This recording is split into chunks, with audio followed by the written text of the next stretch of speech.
Hello welcome back Aisha's കിച്ചണിലേക്ക് എല്ലാവർക്കും സ്വാഗതം. അപ്പോൾ ഇന്ന് ഷെയർ ചെയ്യാൻ പോകുന്നത് മലബാർ സ്പെഷ്യൽ മട്ടൺ ദം ബിരിയാണി റെസിപ്പിയാണ്.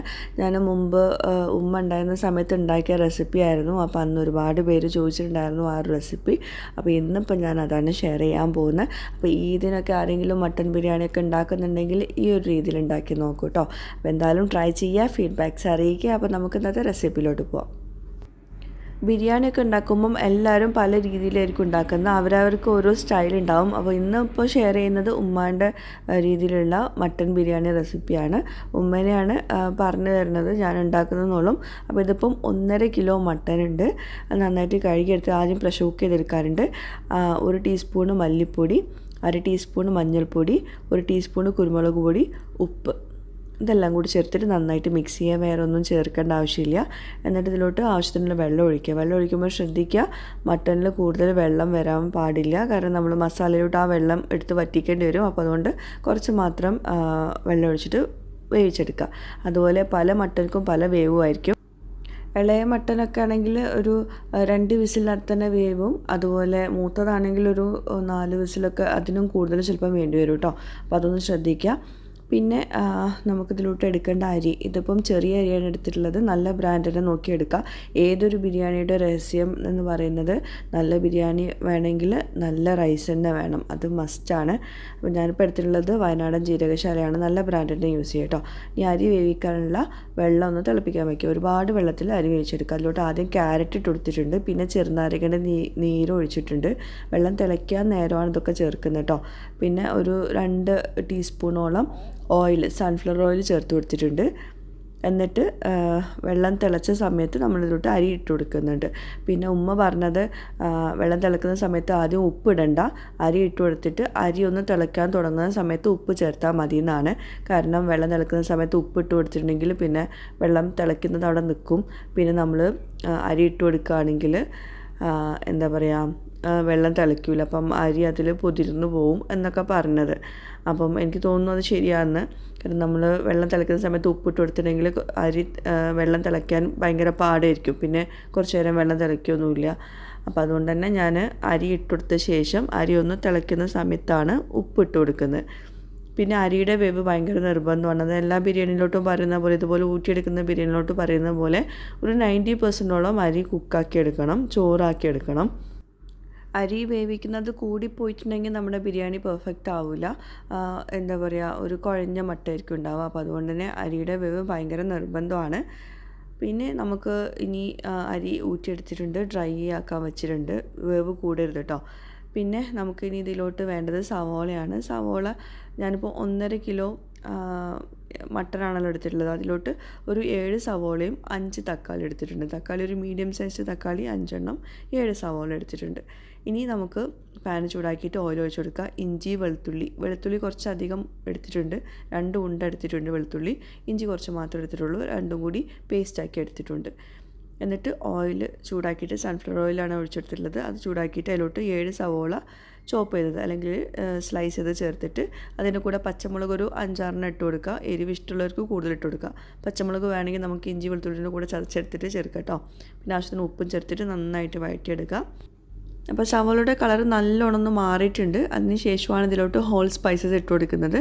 അപ്പോൾ ഏലക്ക, പട്ട, ഗ്രാമ്പൂ അതെല്ലാം ഇട്ട് കൊടുക്കുക കേട്ടോ. അപ്പോൾ ഞാൻ ഒരു 3 സ്പൈസസും പിന്നെ ഷാഹി ജീരകം ഉണ്ടല്ലോ, സാജീരകം, അതും ഒരു 1/2 ടീസ്പൂണോളം ഇട്ട് കൊടുക്കുക. ഒരുപാടൊന്നും വേണ്ട. അതും ചേർത്തിട്ട് നന്നായിട്ടൊന്ന് ഇളക്കി കൊടുക്കുക. അതിന് ശേഷം ഇതിലോട്ട് 5 തക്കാളി ഒന്ന് ചോപ്പ് ചെയ്തത് ചേർത്ത് കൊടുക്കുന്നുണ്ട്. പിന്നെ ഇഞ്ചി വെളുത്തുള്ളി ചതച്ചതുണ്ടല്ലോ, അത് ഫസ്റ്റ് ചേർക്കണമായിരുന്നു കേട്ടോ. അതായത് നമ്മൾ ഈ ഹോൾ സ്പൈസസ് ഇടുന്നതിന് മുമ്പ് ചേർക്കണമായിരുന്നു, അത് വിട്ടുപോയതാണ്. എന്നിട്ട് ഇഞ്ചി വെളുത്തുള്ളി ചേർത്തിട്ട് ആ ഒരു പച്ചച്ചോവ മാറിയിട്ടാണ് നമ്മളിതിലോട്ട് മല്ലിയില, പുതിനയില ചോപ്പ് ചെയ്ത് ചേർക്കുന്നത്. പിന്നെ ബിരിയാണി മസാല 1 ടീസ്പൂണും ഗരം മസാല 1 ടീസ്പൂണും ചേർത്തിട്ടുണ്ട്. നന്നായിട്ടൊന്ന് ഇളക്കി യോജിപ്പിച്ച് കൊടുക്കുക. പിന്നെ ഇതിലോട്ട് 1 ടീസ്പൂണോളം മഞ്ഞൾപ്പൊടിയും 1 ടീസ്പൂണ് കാശ്മീരി ചില്ലി പൗഡറും ചേർത്തിട്ട് നന്നായിട്ടൊന്ന് ഇളക്കി കൊടുക്കുക. മഞ്ഞൾപ്പൊടി കുറച്ച് മാത്രം ചേർക്കട്ടോ. 1.5 കിലോ മട്ടൺ ഉള്ളതുകൊണ്ടാണ് ഞാൻ അത്രയും മഞ്ഞൾപ്പൊടി ചേർക്കുന്നത് കേട്ടോ. എന്നിട്ട് നല്ലോണം ഒന്ന് വേവിച്ചെടുക്കുക. അതിന് ശേഷം ഇതിലോട്ട് തൈര് ചേർത്ത് കൊടുക്കുക. അധികം പുളിയില്ലാത്ത തൈര് ഒരു 1/2 കപ്പോളം ചേർത്തിട്ടുണ്ട്. അപ്പോൾ പുളിക്ക് ആവശ്യത്തിനായിട്ട് ചേർത്ത് കൊടുക്കുക കേട്ടോ. പിന്നെ ആവശ്യത്തിന് ഉപ്പ് ചേർത്ത് കൊടുക്കുക. അപ്പോൾ ഇതൊക്കെ ഉമ്മ പറഞ്ഞ് ഞാൻ ചെയ്യുന്നതുകൊണ്ട് തന്നെ ആ ഒരു കണ്ടിന്യൂഷനായിട്ട് എനിക്ക് ചെയ്യാൻ പറ്റിയില്ല. കാരണം ഉമ്മയുടെ മനസ്സിലുള്ളത് ഉമ്മ അപ്പോഴാണല്ലോ പറയുന്നത്. ഞാനാകുമ്പോൾ ഞാൻ ഓൾറെഡി എനിക്ക് പ്ലാൻ ചെയ്തിട്ട് ഇടാം. അപ്പം നമ്മൾ മട്ടൺ വേവിച്ചിട്ടുണ്ടായിരുന്നു. അതിൻ്റെ വെള്ളം ആദ്യം ഒന്ന് വറ്റിച്ചെടുക്കുകയാണ്. അതിന് ശേഷമാണ് മട്ടൺ ചേർത്ത് കൊടുക്കുന്നത്. കാരണം മട്ടൺ അത്യാവശ്യം നന്നായിട്ട് വെന്തിട്ടുണ്ട്. നല്ല ഇളയ മട്ടനായിരുന്നു കേട്ടോ. അപ്പോൾ അതുകൊണ്ട് തന്നെ മട്ടൻ്റെ വേവ് നന്നായിട്ട് ശ്രദ്ധിക്കുക. അപ്പോൾ അതാ ആദ്യം ഞാൻ ആ വെള്ളം ഒന്ന് ഒഴിച്ചിട്ട് ഒന്നും അങ്ങോട്ട് കുറുക്കിയെടുക്കുന്നുണ്ട്. അതിന് ശേഷം നമുക്ക് മട്ടൺ ചേർത്തിട്ട് നന്നായിട്ടൊന്ന് ഇളക്കി യോജിപ്പിച്ച് കൊടുക്കണം. എന്നിട്ട് ഈ മസാലയിൽ മട്ടൺ നന്നായിട്ട് വേവിക്കണം കേട്ടോ. എന്നാലേ നല്ല ടേസ്റ്റ് ഉണ്ടാവുള്ളൂ മട്ടൻക്ക്. അപ്പോൾ അതുകൊണ്ട് തന്നെ നിങ്ങൾ മട്ടൺ പ്രഷർ കുക്കറിൽ വേവിച്ചെടുക്കുന്ന സമയത്ത് ഒരു 90% കുക്കാക്കി എടുത്താൽ മതി. ബാക്കി 10% ഇതിലും ദമ്മിലൊക്കെ കിടന്നിട്ട് വേവാനുള്ളതാണ്. അപ്പോൾ മട്ടൺ ഇട്ട് കൊടുത്തു. നന്നായിട്ട് എണ്ണയൊക്കെ തെളിഞ്ഞ ശേഷം അതിലോട്ട് മല്ലിയില പുതിനയില ചേർത്ത് കൊടുക്കുകയാണ്. പിന്നെ നമുക്ക് ദമ്മിട്ട് കൊടുക്കാം. അപ്പോൾ നമ്മൾ നേരത്തെ വേവിച്ച് വെച്ചിട്ടുള്ള ചോറ് ഇതിൻ്റെ മുകളിൽ ഇട്ട് കൊടുക്കുക. 2 ലെയറായിട്ടാണ് ദമ്മിടുന്നത്. ആദ്യത്തെ ലെയർ ചോറിട്ട ശേഷം നമുക്ക് ഒരു ടേബിൾ സ്പൂണോളം നെയ്യ് ചേർത്ത് കൊടുക്കുക. പിന്നെ മല്ലിയില പുതിനയില ചേർത്ത് കൊടുക്കുക. പിന്നെ ഫ്രൈഡ് ഓണിയൻ ഉണ്ടെങ്കിൽ തീർച്ചയായിട്ടും ചേർത്ത് കൊടുക്കുക. എനിക്കത് ഇഷ്ടമില്ലാത്തതുകൊണ്ടാണ് ഞാൻ ചേർക്കാത്തത് കേട്ടോ.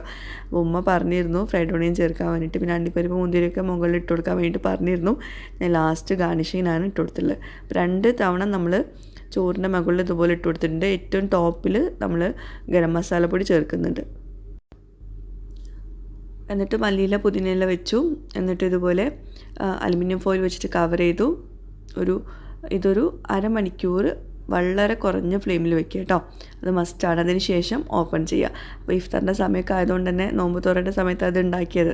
ഞാൻ അതിൻ്റെ വ്ളോഗ് ഇട്ടിട്ടുണ്ടായിരുന്നു. അപ്പോൾ പെട്ടെന്ന് ആയതുകൊണ്ട് തന്നെ എനിക്ക് തുറക്കുന്ന സമയത്തുള്ള വീഡിയോസൊന്നും അധികം എടുക്കാൻ പറ്റിയിട്ടുണ്ടായിരുന്നില്ല. അപ്പോൾ ഇതാ നമ്മുടെ സ്പെഷ്യലല്ല ഉമ്മയുടെ സ്പെഷ്യൽ മട്ടൻ ബിരിയാണിയാണ്. നമ്മളൊക്കെ വീട്ടിൽ വരുമ്പോൾ ഉമ്മ ഉണ്ടാക്കുന്ന മട്ടൻ ബിരിയാണിയാണത്. എൻ്റെ ഫേവറേറ്റ് ആണത്. നമ്മൾ നാട്ടിലൊക്കെ പോയിട്ടുണ്ടെങ്കിൽ ഉമ്മ എപ്പോഴും ഉണ്ടാക്കുന്ന ബിരിയാണിയാണത്. അതുപോലെ ഇതേപോലെ തന്നെ നിങ്ങൾക്ക് ബീഫ് വെച്ചിട്ടും ചെയ്യാം. അപ്പം നമ്മൾ ബീഫ് ബിരിയാണിക്ക് പകരം പറയുന്നത് കുട്ടൻ ബിരിയാണി എന്നാട്ടോ. അപ്പോൾ ഇതാണ് നമ്മുടെ മട്ടൻ ബിരിയാണി. അപ്പം ഇതിൻ്റെ കളറൊന്നും ചെറിയൊരു മാറ്റമുണ്ട്. അതെന്ന് വെച്ചാൽ നമ്മൾ ലൈറ്റിൻ്റെ പ്രശ്നമാട്ടോ. അപ്പോൾ അതൊന്നും വിചാരിക്കേണ്ട. നല്ല ഭംഗിയുള്ള കളറിലാണ് നമ്മൾ കാണുന്നത്. പക്ഷേ വീഡിയോയിൽ വേറൊരു കളറിലാണ് കാണുന്നത്. അപ്പോൾ എന്തായാലും നിങ്ങൾ ഉണ്ടാക്കി നോക്കാം. പെർഫെക്റ്റ് ബിരിയാണി റെസിപ്പിയാണ്. പിന്നെ ഇതാണ് ശരിക്കുള്ള കളർ കേട്ടോ. അത് കിച്ചണിന് എടുത്തതായിരുന്നു. അപ്പോൾ ഈ ഒരു വ്ളോഗൊക്കെ ഞാൻ മുമ്പ് ഷെയർ ചെയ്തിട്ടുണ്ടായിരുന്നു. ആ ഒരു ഇഫ്താറിൻ്റെ സമയത്ത് എടുത്തിട്ടുള്ള വ്ളോഗാണ്. മട്ടനൊക്കെ നന്നായിട്ട് വെന്ത് കുഴഞ്ഞിട്ടുണ്ടായിരുന്നു. അപ്പോൾ എന്തായാലും നിങ്ങൾ ട്രൈ ചെയ്യുക, ഫീഡ്ബാക്ക്സ് അറിയിക്കുക. ഈദൊക്കെ വരുമല്ലേ.